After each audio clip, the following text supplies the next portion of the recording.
김호중은 33세의 나이에 마침내 그녀가 자신의 인생의 사랑이라고 인정했습니다. 이는 2025년 3월 21일 서울 KSPO 돔에서 열린 콘서트에서 나온 감정 어린 고백으로 그의 인생에서 큰 폭풍을 겪은 후 복귀하는 특별한 날이었습니다. 1991년 10월 2일 대한민국 울산에서 태어난 김호중은 강력한 테너 보컬과 감성적인 퍼포먼스 스타일로 유명한 인기 클래식 트로트 크로스오버 가수입니다. 그는 33세의 나이로 울산의 가난한 소년에서 드라마 미스터 덕분에 한국과 해외에서 사랑받는 스타로 성장하는 우여곡절이 많은 긴 여정을 거쳤습니다. 트로트와 밀리언셀러 앨범. 하지만 무대 조명 뒤에서 울려 퍼지는 음표와 따뜻한 미소 속에는 그가 대중에게 거의 드러내지 않는 큰 슬픔과 마음의 상처가 숨겨져 있다. 당신은 내 인생의 사랑입니다. 라는 고백은 낭만적인 순간일 뿐만 아니라 많은 상처를 겪은 마음의 폭로이며 그 마음 속에는 늦은 행복과 함께 깊은 슬픔이 뒤섞여 있습니다. 김호중이 겪은 큰 슬픔은 단일한 사건이 아니라 그가 평생 동안 겪은 상실, 스캔들, 희생이 축적된 것입니다. 그는 KSPO돔 무대에 섰을 때 그녀에 대해 언급하면서 눈물을 흘렸습니다. 그는 이름을 언급하지 않았지만 청중은 그녀가 그의 가장 어두운 시절을 함께했다고 믿었던 신비한 여성이었습니다.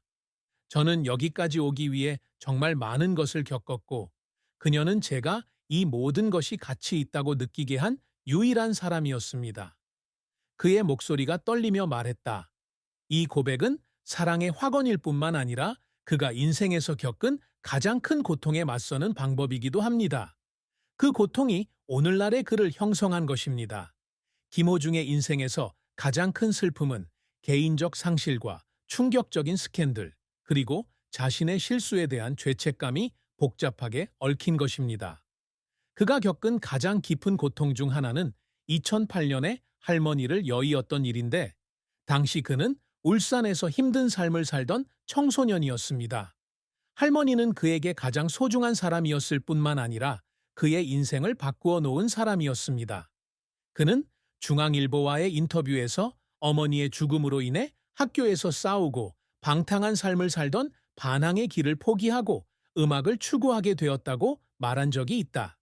그녀는 내가 좋은 사람이 될 수 있다고 믿는 유일한 사람이었습니다. 그녀가 돌아가셨을 때 나는 살 이유를 잃은 것 같았습니다. 그는 목이 메어졌다. 이러한 상실은 개인적인 고통일 뿐만 아니라 작별 인사를 하거나 그녀가 해준 모든 것에 대해 감사를 표할 수 없다는 후회의 감정이기도 했습니다. 김호중이 가슴속에 품고 있는 또 다른 슬픔은 2024년 5월 서울 강남구에서 음주운전을 하다 도주사고를 낸 혐의를 받은 악명 높은 스캔들입니다. 이 사건은 2024년 5월 9일에 발생했는데 당시 그는 택시와 충돌한 후 그 자리를 떠났고 나중에 매니저에게 자신을 대신해 책임을 지라고 지시했습니다. 경찰은 그와 그의 매니저 사이의 전화 녹음 파일을 발견했는데 그 안에서 그는 당신이 운전자라고 말해 라고 요청했습니다.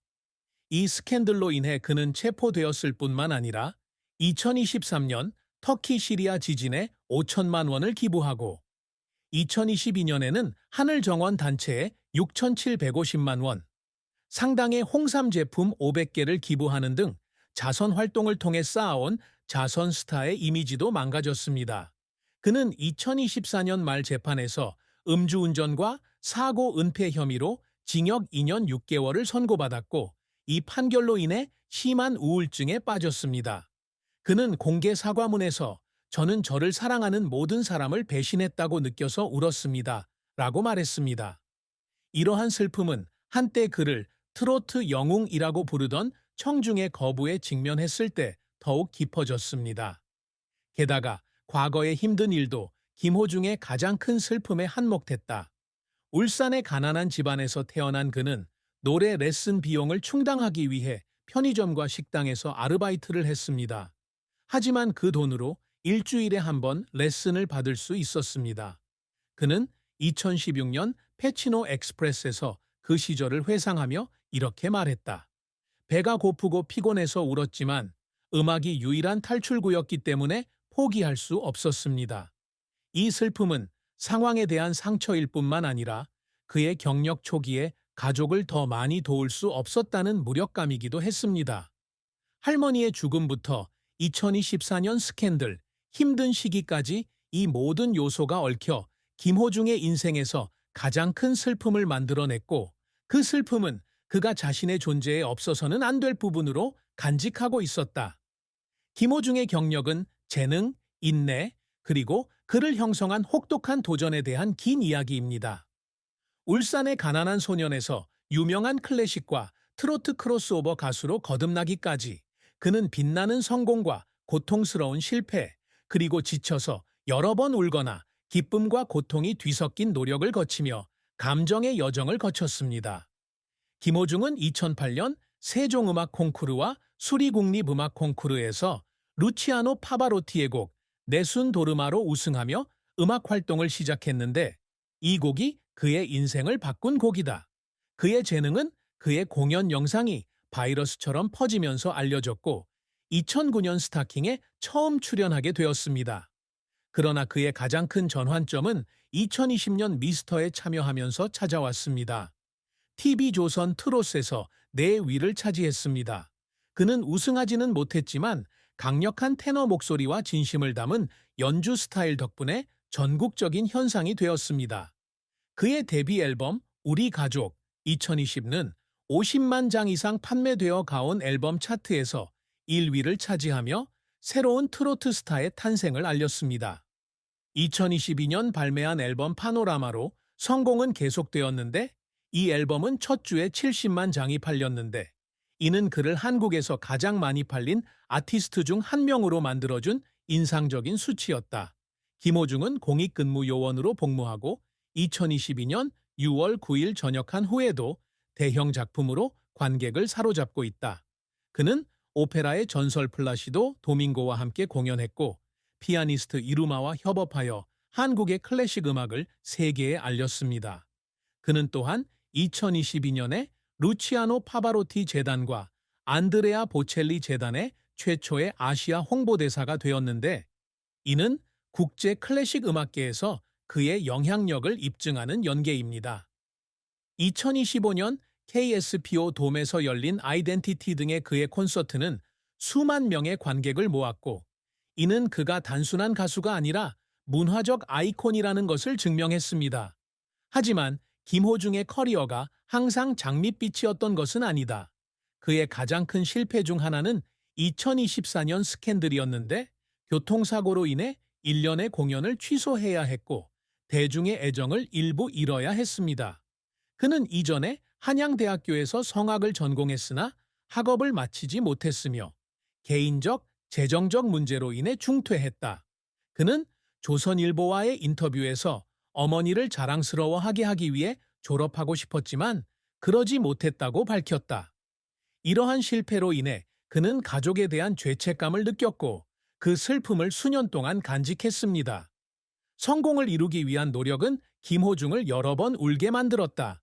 미스터를 준비할 때 그는 지칠 때까지 트로트를 연습했고, 각 음표를 완벽하게 하기 위해 목소리가 쉰 때까지 노래를 부르기도 했습니다. 그는 KBS와의 인터뷰에서 어느 날 밤은 스튜디오에 혼자 앉아 피곤해서 울기도 했지만 이게 내 기회라는 걸 알고 멈출 수가 없었다고 말했다.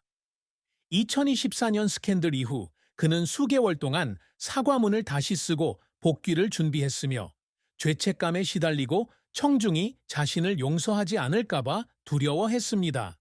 그는 모든 것을 잃을지도 모른다는 생각에 울었어요 라고 말했다. 그 눈물은 고통의 표현일 뿐만 아니라 그의 열정과 회복력에 대한 증거이기도 했습니다. 그는 넘어질 때마다 일어나서 큰 소리로 계속 노래할 준비가 되어 있었습니다. 김호중은 재능 있는 가수일 뿐만 아니라 뛰어난 비전을 지닌 사람으로 평범한 명성을 넘어서는 업적을 이루기 위해 항상 노력합니다. 그가 세운 목표는 자신을 주장하는 것뿐만 아니라 한국 음악을 기리고 미래 세대에게 영감을 주는 것이었습니다.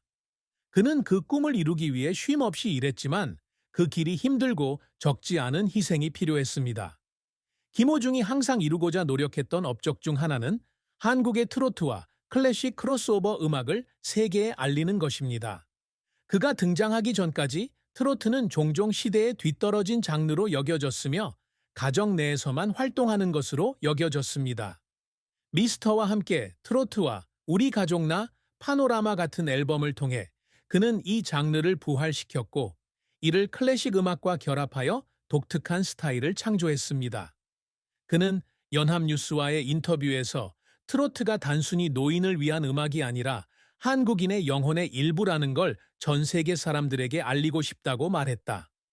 플라시도 도밍고와 함께 공연하고 파바로티 재단의 홍보대사로 초대받은 것은 한국 음악을 국제 무대에서 끌어올리려는 그의 노력에 대한 증거입니다. 그가 항상 목표로 삼았던 또 다른 업적은 음악계에서 지속 가능한 유산을 구축하는 것이었습니다. 그는 성공적인 가수로만 기억되는 것이 아니라 청중이 트로트와 클래식을 인식하는 방식을 바꾼 아티스트로 기억되기를 원합니다. 2020년의 더 클래식 앨범 1&2 등의 앨범은 고전적인 보컬 테크닉과 트로트 감성이 완벽하게 어우러진 곡으로 젊은 아티스트들에게 벤치마크가 되고 있다.